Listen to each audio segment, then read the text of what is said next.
I was talking about how I'd been sober for a while, and how I stopped drinking before I started driving. Scary experience sober. But when you're drunk, and also when you're trying to take the E-train at like 4 a.m. and it just doesn't fucking come, that's a rough night. Yeah, I can never come when I'm drunk. Plus, it's hard to know the alphabet. I mean, the street is a grid, and you're like, I'm on 5th. How do I get to 11th? I can't count. What are numbers? It's especially hard when you think that's the alphabet. Well, I was also going streets and numbers, and I changed it to the street, motherfucker, alright? Jesus. You trying to figure out how you do the song? 1, 2, 3, 4, 5, 6, 7, 8, 9, 10, 11, 12, 13, 14. I want to see you at a sobriety checkpoint. That would be amazing. Yeah, officer, I can't do this when I'm sober, to be honest. Yeah, he's like, I'm going to give you a DUI. You're like, oh, 3 more numbers! Is that when I blew on the machine? I get a point D.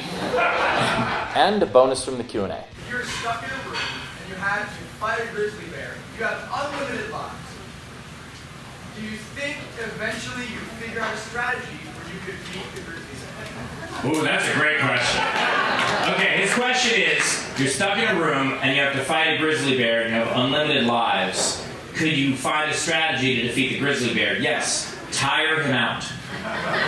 By having him kill me over and over and over again. And eventually the grizzly bear would be so exhausted and confused. Because he would kill me, eat me, and then I would be like, back again, motherfucker! And eventually he would be like, I'm just gonna take a nap, man. Yeah. He's gonna get full eventually. Yeah, this Or he's gonna be bored, you know? Yeah. And he's slow and lethargic and he takes a nap. I mean, eventually it would be winter and then he'd hibernate and then I'd really fuck him up. Yeah, that's a good point.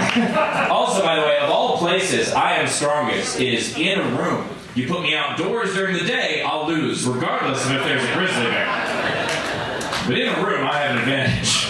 I think I could kill the bear in one without dying at all by just employing the Bugs Bunny strategy and dressing up like a sexy bear. That is true, you do have your sexy bear outfit. That's right. That means something different here. And then we closed the show with Leedy Corbin, a resident tour artist. Awooga. I love that you can tell Sharon underneath, that's great. Thank you for watching, following, subscribing, and sharing these videos. If you don't yet, make sure you follow me on TikTok, YouTube, Facebook, Twitter, Instagram, and everything else. And of course, Patreon, where you can see videos like this before anyone, and one video a week, exclusively on Patreon. Patreon.com/Steve Hofstetter. I'm back touring again, and I'm performing just about everywhere. All over America, Canada, Europe, Australia, New Zealand, everywhere. Okay, that's not everywhere, but it's a lot of places. Get your tickets and find out more at stevehofstetter.com.